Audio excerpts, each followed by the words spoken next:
Happy Tuesday, everyone. Welcome back to the CI Chit Chat, where we are talking about CI, which is carbon intensity. And on the farm, carbon intensity, you can think of as basically our carbon footprint per bushel or per unit of production. Basically, our emissions divided by our production. That's important because we are part of the supply chain's carbon footprint, in particular, talking about biofuels and talking about the 45Z tax credit, which is making more progress. Things are happening. So, got some updates for everyone on that. And maybe we'll just kind of dig right in. We'll just dig right into that. So, the latest, the IRS put out the rule back in early February. So 45Z has now this preliminary rule for the tax credit from the IRS, and they closed the public comment period. They have a public hearing coming up at the end of May, and then they'll work towards creating a final rule or maybe making some additional updates and whatnot from there. Part of the rule from the IRS says that there will be some inclusion of farmers in low carbon feedstock, but there's a new updated feedstock calculator that's needed, and they will utilize the guidelines or the guidance as to how to quantify and verify and track the farmer feedstock in accordance with updated USDA technical guidelines. The USDA did get their rule submitted for review on April 2nd, so that review process is going on right now. If you look online, the OMB review process, the Office of Management and Budget, this review that we're in right now, usually it's a 30 to 90 day process, that's kind of the rule of thumb is 30 to 90 days.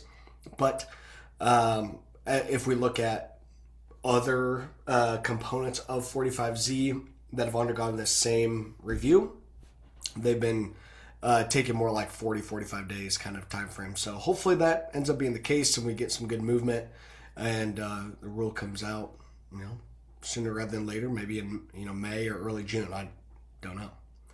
But one of the components of this review process are these review meetings called EO 12866 meetings. It's an executive order, and essentially the whole concept is the reviewing folks at the Office of Management and Budget and the Office of Information and Regulatory Affairs. They take applications from folks that are willing to give them feedback, and then they choose companies that they would like to hear from. They select and offer these review meetings. I, of course, raised our hand saying, hey, we'd be happy to give feedback and give some helpful suggestions. We'll just put it. And so applied to have one of these meetings, and we were chosen. So what's really cool and kind of the main update here for today is Continuum is the only company that has been chosen for this round of review meetings. Now, I don't know if that means some of the others are, if they didn't apply, if they don't care to, if OMB is just not going to take a lot of these meetings and maybe they don't have a lot of moving parts or a lot of questions. I don't know. I don't know how to interpret it. But regardless, the fact of the matter is we are the only company that has one of these meetings on the books so far. Maybe there will be other groups that will get these meetings and they'll be announced later on. But at this point, we are the only group. I literally have it pulled up right here. So our meeting is next Monday, the 27th. So that's good. So the rule went in on April 2nd. They made that live in public right after Easter. We, fill out the form, put our name in the hat right away. And then end of last week, I got the notice saying, hey, you've been selected. Here's your meeting time. And you got to go in and confirm that you'll take the meeting and that you'll be there. So, like I said, we're the only ones that have done it. Our feedback to these folks will be the same as it's been for the 3.5 years we've been working on this deal. Get the rules done and have the farmers included, which obviously is the whole point of this whole rule. So that's good. Number 2, it's utilize a feedstock calculator that adequately rewards farmers and rewards the good soil health building practices. Meaning, in the past there's been these feedstock calculators that you can't really move the needle very far by adopting these practices. For example, by adopting cover crop, you only move the needle by 5 points. Well, if adopting cover crop, you only lower the CI score by 5 points, it doesn't generate enough tax credit that once shared and split up really matters.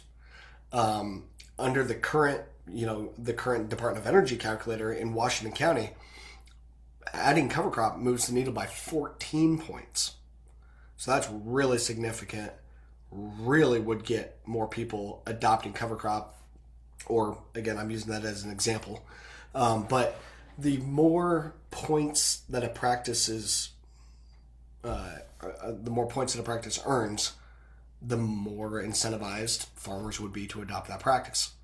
Now, maybe they'll meet somewhere in the middle, right? Cover crop in Washington County, Iowa, getting 14 points is amazing. 5 is not going to get it done. But, I assume they'll end up kind of somewhere in the middle as they are cross-comparing these different models and trying to dial in, how the dust will settle. So we'll be making sure that they understand that if they want this to be successful, you got to adequately incentivize the practices that you want to drive adoption of. One of the things that could kill this program is to not give enough points to reward, making any changes, or not give enough points to incentivize any changes. And then, if the points that the farmer can contribute are so small that it doesn't really generate enough tax credit, doesn't move the needle, then the program's just going to fizzle out. Now, I don't have any major concerns that this would happen. I think things have been trending in the right direction. We've seen in the past where it's not worked out. Remember the old 40B guidance from years ago? It had the 3 practice bundle approach where you had to do cover crop, no-till or reduced till, and use stabilizers on at least 50% of your nitrogen. And you had to do all 3 of those. And if you did all 3, you got 10 points total. And that just completely was a flop. You're not going to get all 3 of those practices adopted with the box that they were trying to force people into to get just 10 points. It's just, the math didn't work. So, and I think they got that. I don't have any indication that any of these rules going forward will include the practice bundles. I think they're all a la carte. And the more practices you do, the more you move the needle, the more tax credit that can be shared because of those efforts. So, but ultimately we'll see. So anyway, we'll be talking a lot about the data and the practices and making sure that they are understanding that they need to adequately reward farmers for their practices. And then, of course, the other major talking point is going to be make sure that this thing is book and claim.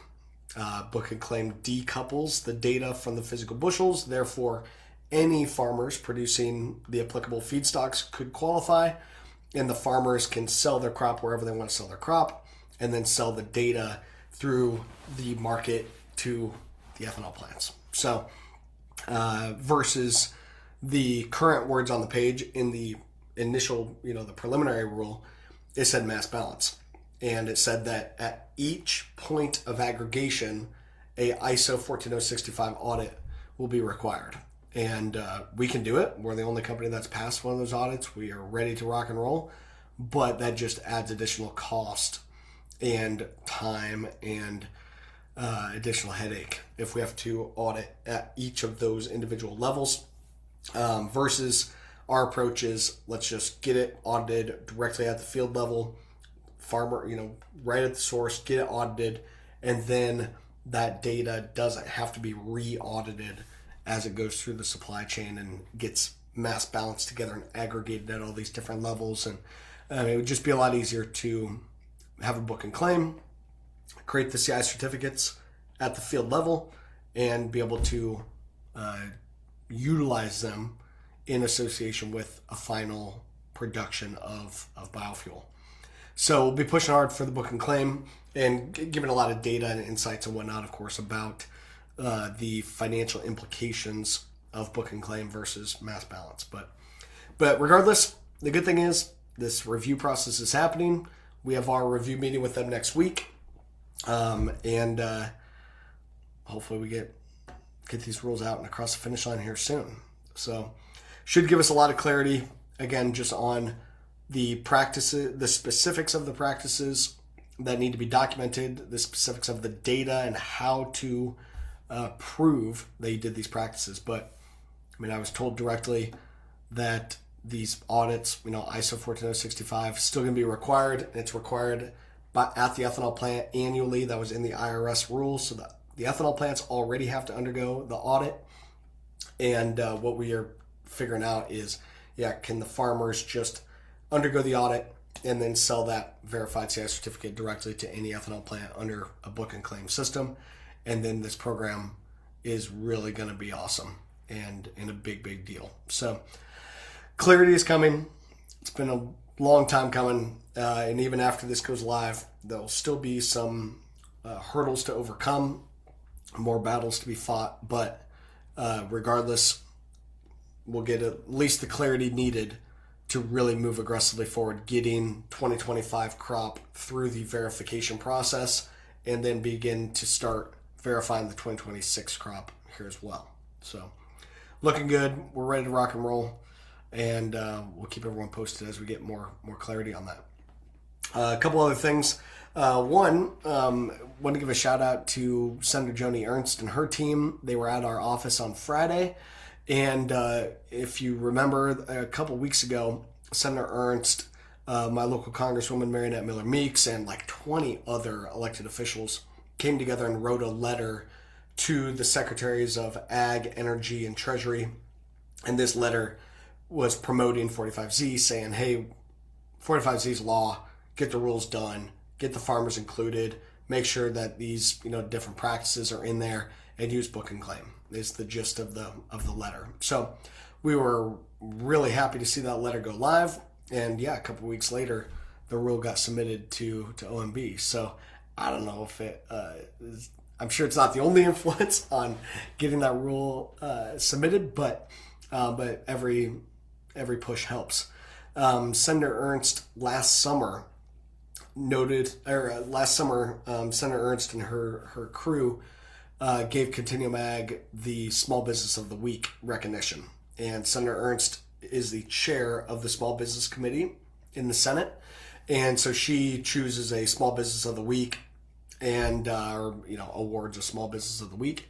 We were that last summer, and we've been talking with her team about, they were wanting to come, and she wanted to present us with this recognition and do a little deal in person. So the senator came to the office on Friday. We had a really nice event, and our local mayor and other folks from the chamber and whatnot came, and really nice deal. So we just want to thank Senator Ernst and her team again for giving us that recognition. We've been working hard to really make sure that the efforts that are taken in DC are being understood and implemented back here at home and throughout the Midwest. So we'll keep pushing on that. But what's cool, she's very much understanding what's going on here, very much understanding the implications, and it's great to have her fighting for this. So just a couple other things that we talked about with Senator, the Farm Bill, and she's still kind of up in the air on what's all going to happen there. But I saw some headlines, at least in the House side of things, Farm Bill is moving, and that's where it's got to start. The House will get, Farm Bill moving, then it goes over to the Senate, and we'll see if they can get something done. But at least there's, some hope and a lot of chatter about that. So that was good. And, she mentioned, E15, of course, and just the understanding is there that we need good policy, not more government printed money and the bridge payments and those kind of things. So that's good. But one other thing I wanted to hit on is our Topsoil Summit, June 10th. We've already announced that former Secretary of Ag Tom Vilsack is coming as a keynote speaker. He was these technical guidelines that I talked about that are in the final review process right now. It was Secretary Vilsack and his team that wrote the preliminary guidance and really birthed it out of nothing, and we're able to get that rule out and going. So they've got a big, we have a lot to thank them for in getting this thing moving. And now, Trump USDA working to get it fully across the finish line. So Secretary Vilsack will be coming to give a talk. We also have Jeff Cooper, the president of the Renewable Fuels Association, coming. We have our auditors coming. We have tax credit brokers coming. We have insurance companies. We have CPAs, all speaking on stage. We've got some other major pieces of new infrastructure and systems that are being built out that we are working towards announcing. Just really coming together well. And early bird pricing is available right now. So if you go to the Continuum Ag website or search Topsoil Summit, you'll find it and you can get registered. But June 10th is that. Looking really, really good. So exciting deal. But I think that's the main stuff here for today. So what we'll continue to watch for is the office management budget going to be taking any of these other EO 12866 meetings, and or are we going to end up being the only one and we give them our 2 cents on this deal and see what happens from there. But things are moving, and hopefully we'll get the rule actually out and live in the coming weeks. So we'll see. But with that, I can let you all go and get back to work. Hopefully a lot of planters going to start really rolling here. We've been getting a bunch of rain. I think Dad said we've had 6 inches of rain so far this month, and dodged a tornado the other day. Did get hit by hail. But things are looking good here now. It's going to be a nice sunny day here today that hopefully later today or tomorrow we'll be getting rolling some more. We do have 20 acres of soybeans in the ground, but a lot of work to do, a lot of planting left to get done, and a lot of cover crop that's getting really tall. So we're itching to get going. And for all of you that are out there in the fields as well, be safe and take really good notes. Get a lot of data and take pictures as you are, especially if you're no-tilling or cover cropping. Just taking pictures as additional proof that you're utilizing those systems is definitely a good idea. So anyway, thanks everyone for hopping on here today, and we'll catch you next week here on the Chit Chat. Thanks everyone. Bye.